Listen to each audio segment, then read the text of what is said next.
In this lesson, we're going to have some fun with some impossible objects.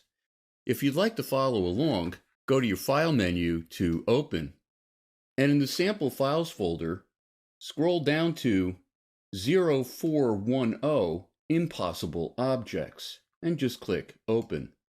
Okay, let's create some impossible objects. First, can you make any shape object into a text frame? Absolutely. All you need to do is select your text tool, your type tool, and just click on that object that you want to make into a text frame. And you can see I already have a blinking cursor, and if I go under my type menu, I can go down to Fill with Placeholder Text, and yes, it is a text frame. I wonder if it's possible to create a text frame that has a hole through the center of it. Let's see. I have a couple of text frames here. Let me just select them by clicking and dragging across them with my selection tool. And you can see they are text frames. They have an import and an output. How can I make my hole? Well, this is my top object. If I make it into a compound path, it's going to make a hole right through my text frame. I'm going to go to Object, Paths, Make Compound Path. Once again, you can see it is a text frame. It does have a hole through it. Let me show you. I'm going to double click with my selection tool on this object to get an insert point. So it still is a text frame. Watch what happens when I go under my type menu to Fill with Placeholder Text. It is adding text to this object with a hole in the center. I wonder if it's possible to rotate a text frame without rotating the text itself. Let's go to our Direct Selection tool. And with your Direct Selection tool, click on one of those corners to select just that corner. Now, hold down your Shift key and click on the remaining corners. With all of your corners selected, make sure that the center reference point is selected in your control panel. And now, rotate just the frame that you selected 45 degrees and hit Enter or Return. And you can see that just the frame rotated. The text remained parallel to the bottom of the page.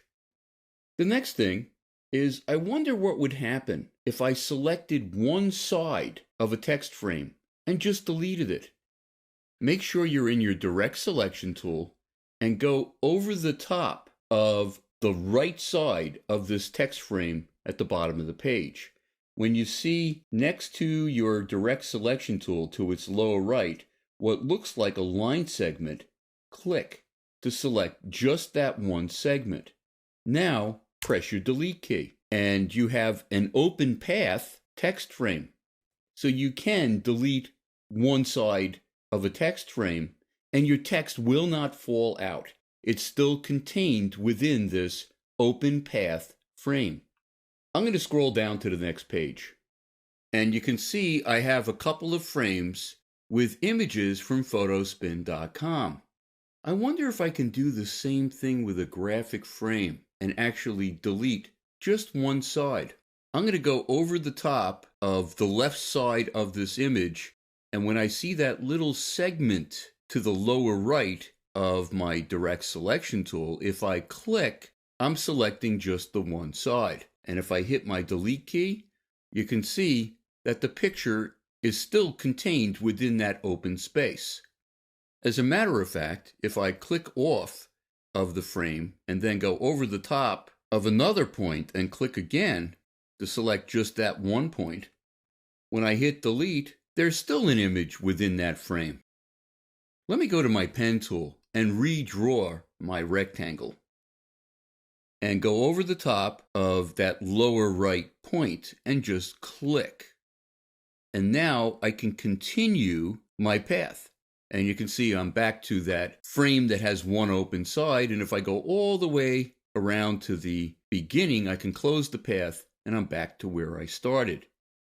I wonder what would happen if I cut a graphic frame in half. Well, how can I do that? I can use my scissors tool. If you hit your C key, you'll go right to your scissors.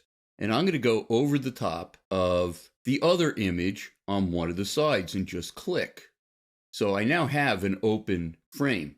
Let me click again with my scissors tool on the opposite side of the frame. And if I go to my selection tool and just click and drag, you can see that now each one of those open paths has an image in it. Really kind of cool.